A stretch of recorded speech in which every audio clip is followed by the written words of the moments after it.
What is up, guys? I hope y'all are doing awesome today. Got another video for you. You're probably wondering why there's so many stands on the stage. Well, we're gonna fill them up. I got some cool insert sets to show you today. We're gonna look at some post-playing days cards for the most part, with some other stuff mixed in, but some absolutely gorgeous designs. That's why I'm showing them. So, we can't all have playing days cards of the goats of long ago, but we can have some really good looking stuff of them and enjoy just the aesthetics and the memories and all that with something that isn't $1 million. So I wanted to show you a couple of sets from Upper Deck from 2000 and 2001 that are just unbelievably designed. I know I don't buy new stuff, but I do wish Upper Deck still made baseball. I think they were good for the hobby. I think competition is always good for the hobby, but this monopoly that's going on is interesting. But Upper Deck, they had a lot of innovation, from '89 on. But as they got more into the years, they made a lot of really neat things. A lot of people don't know about these two insert sets, and if you do, man, they are awesome, and they're pretty easy to get. They're affordable, but they are eye candy. They're really good looking. Some of the most amazing designs I've seen in insert sets. But before we get to that, I wanted to show you something a little more recent. These are 2023, and I don't buy a lot of Panini stuff, Prism, type stuff, but they got me on this one. This one I couldn't pass up. And what I decided to do is get the set. It's a 20 card set. I got it in the silver prism parallel because it's basically like the Panini refractor. And they're so cheap, a couple bucks a piece. It's really easy to get the 20 card set affordably. Why even buy the base cards is the way I kind of looked at it. Now they do make the gold prism numbered to 10, but you're not going to be getting a set of that. It's they're just so hard to find and expensive if you do see some of the better guys. But anyways, these are really cool. I'll show you the backs first. I have them in pages just because I didn't want to take 20 Mag Pros up for this, although I would like to view them in Mag Pros, but that's what the backs look like. But we'll look at them in the pages anyhow. So check these out, man. The Old Ball Game. I love the name. I love the font. They got me with that name. This motif is great. It says the Old Ball Game here too in etching. They got 3 lines that are etched around. It's etched around the player, etched around the Old Ball Game there. Got the team city in the name. There's the babe. Archie Vaughn. Brooksy. Marischal. Look at that picture of Spawny. That's great. These are just cool cards. I just wanted to show them. I didn't want to have to make a video all by themselves for these, especially just being in pages. But there's Duke. Willie, Mickey, and the Duke was a big deal back in the days, man. Robin Roberts. Al Newhouser. So some of them are black and white, some of them are color. But they have that old world feel to the pictures, and then you get the technology and the shine of the newer stuff. So silver prisms of each guy. I got Davy Jones there.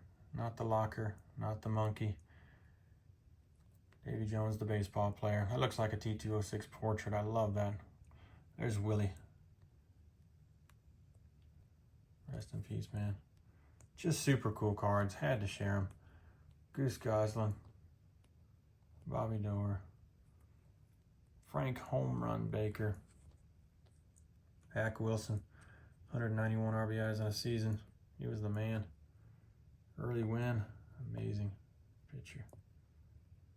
Dom, not Joe, not Vince DiMaggio. With his glasses. A couple more. You got the Maz. Really cool photo on that one. And Larry Doby. So these are just neat cards if you want to pick up a set of some greats that are not super expensive, but have a really cool look to them. They're great cards. These silver prisms make them pop, But I wanted to show that, but I didn't want to make a dedicated video to it. So since we're looking at, you know, really cool post-playing days cards today, I figured I'd show those at the beginning. But the main two sets are from 2000, 2001 Upper Deck. They're insert sets. The 2000 is called Ones for the Ages, and there's a 7-card checklist on this one. The next one in 2001 has a 5-card checklist, and there's a reason for that. But I'll show you the back first here. The first one is Mike Piazza. Sorry, Greg. I didn't make the cards. So the checklist has a few of the guys that were stars at the time, and then a few of the all-time greats. But there's what they look like. Look at that. Shield with the pinstriping. It's just got a texture and a depth to these that you just don't get now. This doesn't look like anything else they make. Yeah, you can see the little writing going up and down. That says UD Legends over and over. Ones for the Ages. You got the team logo and the Upper Deck logo. You got the name and the shield. Looks like that shield's just floating over that background. The way they did this with the shadowing and the texture. These cards, these cards are amazing, guys. Golly. I don't know if you've seen them before. If you hadn't, these are beautiful. The next one, Mark McGuire with his glasses on. But look at that shine. Just look at the depth and the texture on these. The design is what's so amazing. They did such a great job. Whoever designed these at Upper Deck, kudos to you.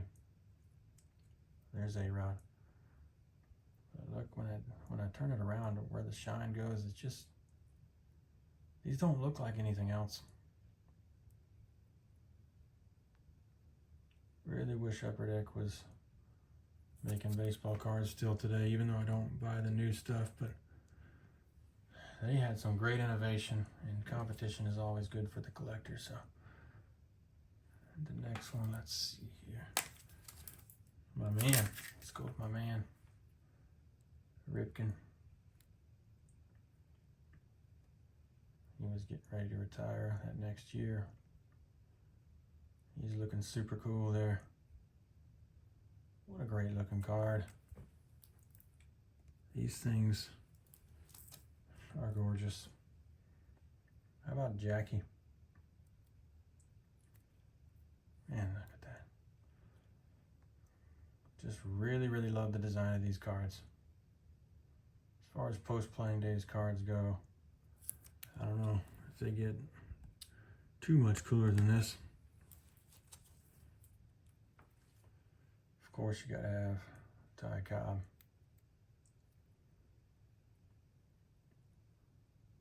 Man, yeah, these are good looking cards, guys. They don't make them quite like this anymore. And last but of course not least, the Babe. Classic pose. Amazing looking cards. All these are in pretty good condition. I just really enjoy these things. So that's that insert set. One's for the Ages. 7-card checklist. Some of the contemporaries, and then some of the all-time greats. This next one, 2001, there's a 5-card checklist, but it's for a reason. It's the class of 36. And as you guys know, 1936, the inaugural class for the Hall of Fame. And yes, nobody was unanimous. Babe Ruth wasn't unanimous, but Mariano Rivera was. Come on, guys. So if you think the writers are nuts now, they've always been nuts. Don't worry about it. But I'll show you the back. Class of 36. So this is the Mathewson card. And check out this design. Look at those cards. So it says Hall of Fame here on the side. You got the Upper Deck and the team logo. You got the player name below the player's picture. And depending on who it is, the other 4 guys are named to the side. And then class of 36 up at the top. Amazing gold filigree here. You got the faded background of the guys taking their picture for the Hall of Fame. What a beautiful card. It Doesn't get much better than that. You just don't see stuff like this. Upper Deck was amazing with their innovation. Next up, the big train. Walter Johnson. Super cool looking cards. Once again, these are affordable to have something that's just amazing to look at. It doesn't break the bank of these all-time greats. Class of 36. Walter Johnson there. Next up, Tyrus Raymond Cobb. Classic picture. Look at that. These are just gorgeously designed cards. They just look regal. They look like they should be in a museum or something. They're just they're just that good. The designs are that good. How about Honus? Great looking photo, great looking cards. These designs are fantastic. My goodness, look at that. Some of the awesomest looking post-playing days cards ever made. And last but not least, of course, 2001 class of 36, Upper Deck, the Babe. Great looking photo. But the cards and the card designs are just awesome. Never really seen anything like it. Don't know if we ever will. But how cool is that? So you got two different sets from back-to-back years, similar kind of finish, different designs, but they kind of go together really well. That's why I wanted to kind of show them all in one video and kind of one shot like this, because they're made to kind of go together. But you got the class of 36, you got the other ones for the ages, and I just think they're great. I don't know if you've seen them before, but they are really, really good looking cards, and affordable way to kind of collect these guys. So anyways, guys, that's it for this one. I really appreciate you watching. Hope you enjoyed it. Hope you can pick these up, and thanks for everything, and we will see you in the next one.